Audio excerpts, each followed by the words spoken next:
또 대표님이 준비하신 네. 예, 오늘 미국 시장의 이해에 대해서 좀 간략하게 예, 말씀해 주시기 바랍니다. 네, 뭐 간략하게 설명을 좀 드리면 일단은 시장 규모를 아는 게 또 중요하잖아요. 그래서 네. 이런 시장 규모를 가지고 좀 여러 가지 나름대로 분석을 해볼 수 있는 것들이 있기 때문에 간략하게 말씀을 드리면 이거는 지금 2019년 기준이고 지금 컨진원에서 자료를 그렇죠. 좀 제공을 해주셨어요. 예. 많이 리서치를 해주셔가지고요. 그래서 미국의 이제 인구는 뭐 다 아시. 거고 3억 2,800만 정도이고 이제 가구 수는 1억 2,400만 정도.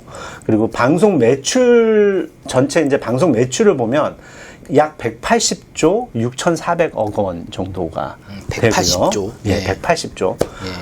그리고 영화 매출을 보면은 한 12조 정도.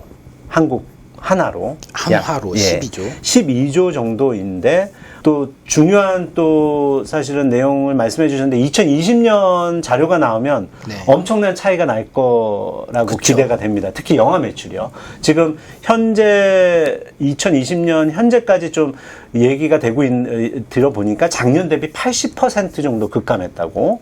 예, 그러니까 사실 약 작년에는 2조 정도밖에는 그쵸. 되지 않겠다라는 지금 예상을 하고 있어요.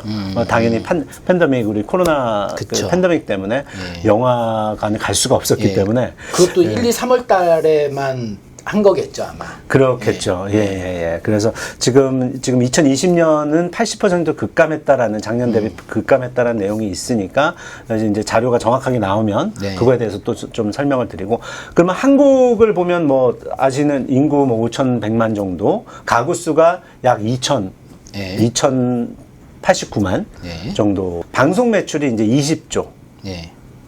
그리고 영화 매출이 2조. 네. 이것도 2019년 기준입니다. 그쵸. 그러니까 네. 2020년을 보면은 아주 숫자가 그쵸. 영화 매출 같은 경우는 아주 급감했을 그쵸. 거라고 생각이 들고, 또 중요한 부분이 미국의 방송 제작비가 2019년 기준 금액이 나와 있더라고요. 네. 약 35조가 방송 제작비로 쓰이고 있다고 합니다. 그리고 한국에서는 방송 제작비로 약 2조 정도를 쓰고 있다라고 해요. 근데 방송 제작비라고 하면 사실 예능과 이제 드라마 네. 모든 것을 다 네. 총 금액인데 여기서 또 집중해야 꼭 한 가지 확인을 하고 넘어가야 될 부분이 있는데 뭐냐면 올해 초에 넷플릭스가 발표를 했지 않습니까? 네. 한국 컨텐츠에 돈을 그쵸. 쏟아붓겠다. 기사 예. 5천억인가? 예. 7천억인가? 사실은 한국 하나로 하면 한 6천억 정도 되겠죠. 500 밀리언을 쓰겠다라고 했었으니까 대략 한 6천억 원 정도 되는 거죠. 그쵸. 그러면은 한국 전체 방송 제작비에 넷플릭스가 제작하는 제작비로 쓰는 게 30% 정도를 육박합니다. 그러니까 어마어마한 엄청 거죠. 어마어마한 네, 겁니다. 어마어마한 사실 거죠. 그냥 6천억 정도 쓰네, 많이 쓰네라는 걸로만 봤을 때와 한국 전체 제작비에서 30%를 넷플릭스가 쓴다라는 거는 이게 큰 의미가 있는 부분이에요. 그래서 이런 부분에 대해서 감안하고 네. 이제 제작하시는 분들, 한국에서 제작하시는 분들, 또 진출에 또 꿈을 꾸시는 분들은 좀 많이 집중할 필요가 근데 있을 그 것 방금 같아요. 말씀하신 데이터 중에서 네. 보면은 한국 그 방송 전체 시장 규모가 네. 예. 한국은 20조, 미국은 180조. 네. 그러면 9배인 거잖아요. 그렇죠. 예. 그렇죠. 근데 방송 제작비 기준으로 보면은 한국이 2조인데 미국은 35조. 그러면 이거는 15배 정도 되는 네. 굉장히 차이가 많이 나는데요. 미국은 방송 제작비가 많이 들어가는. 그렇죠. 방송 제작비 드라마 쪽으로 봐도 예. 사실 그 2013년도를 기준으로 해서 보면은 2013년도 정도에 예. 그때 당시 10배였어요. 제작비 자체가. 왜냐면 한국에서는 대략적으로 보면 에피소드당 한 예. 회당 제작비가 한 5, 6억 예. 정도 했었습니다. 그쵸, 그때 당시에. 그때 그쵸. 당시에 미니 시리즈 드라마요. 그러니까 좀 제작비가 높으면 그 정도였었죠. 그 당시에는 그쵸. 2013년도에. 그 당시에 미국 공중파 드라마는 대략 한 50억 정도였었으니까 회당 50억. 회당 50억 정도였으니까 이미 10배 정도의 제작비 차이를 보이고 있었죠. 그리고 이제 미국 케이블은 약 30억 정도 그 정도를 드리고 뭐 HBO 드라마 우리 왕자의 게임 같은 경우는 뭐 제작비가 뭐 150억, 뭐 그렇죠. 200 편당 그렇죠. 이렇게 그렇죠. 들어갈 회당, 정도로 그렇죠. 회당 엄청난 차이를 보이고 있는데 지금 한국 드라마는 사실은 많이 제작비가 많이 올라간 상황이죠. 그쵸. 예, 어떤 노동법 때문에 어쨌든 시간 제한이 주어지고 그러다 보니까 사실 제작비 증가율이 될 수밖에 없죠. 그쵸. 회차가 늘어나니까. 그러다 보니까 이제 그런 것들이 높아졌기 때문에 지금은 10배 정도 차이까지는 안 나게 됐고 요즘은 제작비가 거의 뭐 편당 10억에서 15억까지 올라가 있다 그렇죠. 보니까 지금은 거의 5배 정도 차이밖에 안 나지 않을까 싶어요. 지금 드라마 쪽. 근데 그 제작비의 증가와 함께 네. 한국 드라마의 인기도가 상승한 거랑은 사실 뭐 인과관계는 아니지만 뭐 상관관계는 있을 것 같아요. 그 정도로 그 드라마 제작하는데 자본을 투입했다는 얘기니까. 그렇죠. 그 제작비에 대한 추가가 있어도 사실 그 정도까지 올라갈 거라고 생각은 못 했는데 그거에 또 큰 일조를 한 것이 넷플릭스 그렇죠. 이죠. 그렇죠. 넷플릭스의 오리지널 드라마 이제 킹덤이라는 드라마가 나오면서 제작비가 굉장히 높았거든요. 그렇죠. 그 숫자적인 거를 는 뭐 기사에도 막 나오고 해서 뭐 그 얘기는 있지만 그게 정확한 숫자인지는 모르겠어요. 저도 그 기사에서 나왔던 거는 뭐 20억이다 편당. 시즌 1은. 근데 시즌 2는 40억이었다. 뭐 이런 기사 내용들은 있었죠. 편당.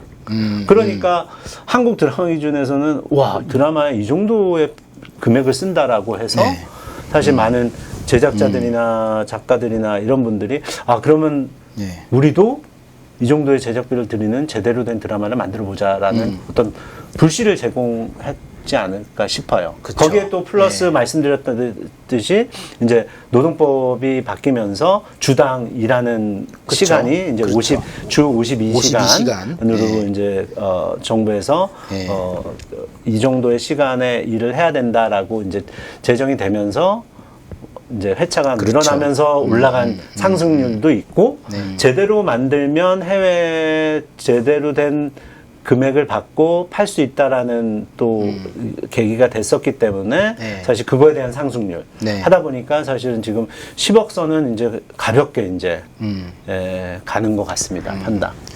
저 하나만 또 한국에서. 질문 하나 드리겠습니다. 네.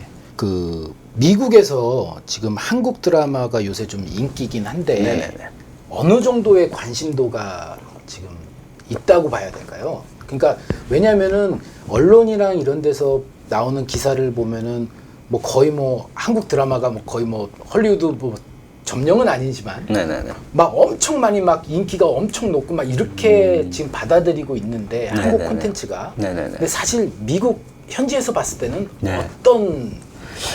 현지에서 봤을 때 냉정하게 봤을 때 이게 보는 거랑 실제로 보는 거랑 차이점들이 큰데 왜냐면 관심을 갖는다는 게 K-팝이 워낙 그쵸. 지금 인기가 있지 않습니까? 사실 BTS를 주시하여 뭐 블랙핑크 뭐 이런 분들이 굉장히 인기가 많은데 K 드라마도 그러면 그 정도로 막 모든 사람들이 다 알고 한국 드라마 하면은 제목을 다 될 정도로 알까? 그거는 아니고요. 일반인들이 일반인들이 봤었을 때. 그런데 10년 전과 비교를 하면은 많은 분들이 넷플릭스라는 글로벌 플랫폼이 한국 드라마를 올리기 때문에 자연스럽게 보는 시각들은 생겼죠. 많은 분들이 보고 관심을 갖고 그리고 예전에 제가 처음 시작했었을 땐 플랫폼 자체가 없었지 않습니까? 그렇죠. 그때 당시에 유일하게 이제 한국 드라마나 이런 거를 볼 수 있었던 곳은 드라마 피버랑 그렇죠, 피버. 비키라는 두 사이트, 지금도 비키는 있지만 그쵸. 드라마 피버는 없어졌죠. 근데 그 당시에는 그 두 플랫폼이 아니면 한국 드라마를 볼 수가 없었습니다. 그렇죠. 근데 지금은 모든 사람들이 다 아는 넷플릭스에 한국 드라마가 올라가기 때문에 누구든지 접근성이 용이해진 거는 사실이고 하지만 예전보다 그러니까 접근성이 용이해지기 때문에 사실은 사람들이 관심 있게 한 번씩 보기는 하겠죠. 드라마를. 근데 이 드라마를 본다고 해서 많이 본다고 해서 이게 인기가 있는 거라고 판단하기는 쉽지는 않아요. 현재까지는. 그렇다 그러면은 방송국이나 이제 프로듀서들이나 작가들이 더 많이 네. 관심을 갖고 나 이거 리메이크 해볼래, 저거 리메이크 해볼래, 이런 것들이 막 생겨서 와, 방송국이나 이제 제작했던 분들, 제작사분들한테 막 연락이 가고 막 엄청나게 많은 분들이 막 연락을 하고 한국 컨텐츠에 관심을 갖고 해야 되는데 그거는 아니거든요, 아직까지는. 네. 제가 이 질문을 왜 드리냐면은 네. 저희가 그 매년 뭐 K 스토리 피칭이라든지 K 포맷 피칭이라든지 이제 한국 콘텐츠를 대상으로 해서 이 미국 헐리우드 관계자분들한테 저희가 피칭을 하는 그런 행사들을 매년 하는데 네. 아마 작년부터였을 것 같아요. 작년, 재작년부터 예전에는 한국 드라마나 그런 예능 프로그램을 못 봐서 되게 신선하다. 아, 이런 것도 있었구나. 뭐 이렇게 받아들이다가 아마 재작년부터인가 이거 봤던 거야. 네네네. 난 이미 그렇죠. 봤어. 네. 좀 더 새로운 거를 피칭할 때 좀 꺼내주지 않을래? 라는 제의를 받은 거예요. 그러다 보니까 미국에서는 이거 한국 드라마에 대한 정보가 이미 한국에서 그 방영이 되면은 미국에서도 다 관심을 갖고 이미 다 정보를 입수하고 있구나. 한국 드라마나 예능의 그런 그 위상이 굉장히 높아졌구나. 네. 이런 그거는 그거는 사실입니다. 그리고 지금 사실 새로운 드라마, 인기 있는 드라마들은 이미 많은 분들이 미국 내에서 한국 컨텐츠에 관심 있으신 분들은 다 봤다라고 보시면 돼요. 예전 2013년으로 돌아가서 첫 K-스토리 인 아메리카를 했었을 때와 네. 지금은 너무나 확연한 차이를 드러내죠. 이미 그래서 그 부분도 사실은 이제 컨텐츠 진흥원에서도 조금 더 새로운 것들에 좀 더 앞서가서 생각을 해줘야 되지 않을까라는 생각을 하는 거죠. 앞서간다라는 것이 지금 이제 이미 TV나 영화에 대해서는 우리가 자리를 안 만들어줘도 이들이 볼 수 있는 루트들은 엄청나게 많아졌고 그리고 이미 그 한국 쪽과 관계를 갖고 지금 뭐 한국 회사랑 계약을 한 미국 회사들도 많고 지금 뭐 최근에 보면은 또 BTS 회사가 스크롤 브라운 회사를 그쵸. 또 인수를 하고 예. 이러다 보니까 사실 미국에 있는 정보, 한국에 있는 정보를 나눌 수 있는 공간들이나 커넥션들 그쵸. 이런 굉장히 것들은 빨라졌죠. 이미 다 연결이 돼 있기 때문에 이미 한국에서 알 수 있는 것들 그리고 이미 알려진 것들에 대한 것을 미국에 가져와서 보여주는 건 이미 늦는다라고 봐지고요. 미국에서 쉽게 대할 수 없는 것들을 원초적인 것들을 좀 더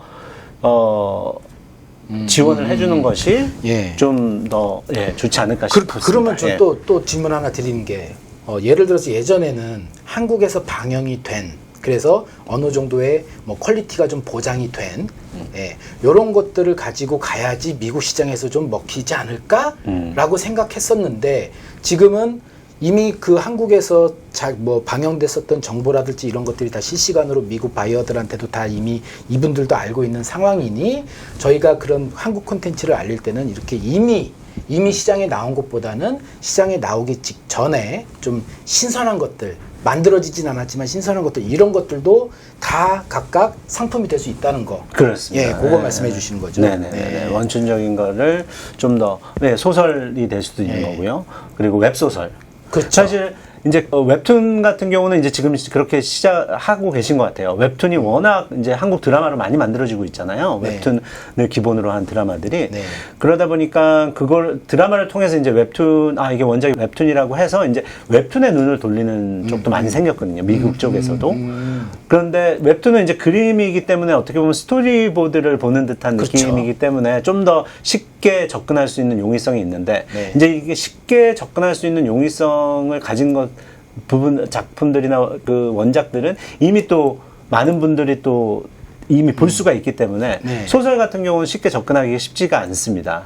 그렇죠. 번역 안 된 것들이 대부분이기 때문에 그러다 보니까 이런 부분이 번역이 될 수 있는 부분들이 있다라고 하면 그런 것들을 조금 더 좀 지원을 해서 미국 쪽에 있는 그 작가들이나 이런 분들하고 연결이 되지 않을까 싶은데요. 그리고 지금 말씀하셨듯이 이미 만들어진 거, 잘 만들어진 거, 그리고 좀 더 이 미국 쪽에서 관심을 가졌으면 하는 것들에 포장하고 타겟을 좀 집중하면은 또 좀 새로운 시장이 열리지 않을까 싶어요. 예전에는 지금 이제 K-스토리 인 아메리카가 좀 다양하게, 그러니까 방송국, 프로듀서들, 그리고 스튜디오들 이런 분들 초청해서 작가는 극히 몇 분 안 계셨거든요. 네. 근데 실제적으로 말씀드렸듯이 드라마는 작가의 매체이기 때문에 미국 작가들을 좀 더 공략을 하는 거죠. 직접적으로. 그래서 뭐 작품들이나 이런 것들이 관심 있는 작품들이 있으면 작가들 보면 어떤 작품을 했는지 다 나오잖아요. 그렇죠. IMDb나 뭐 조금만 찾아보면 다 나오잖아요. 네. 그럼 이런 작품이랑 색깔이 맞는데 하면 그런 작가들을 타겟으로 해서 작품들을 드리는 거죠. 그리고 또 너무 많이 드리면 사실 그걸 볼 시간이 없으니까 네. 추려서 뭐 한두 작품 해서 이렇게 한 작가씩 뿌려보는 방법 그런 것들도 좀 방법이지 않을까 싶습니다. 네, 알겠습니다.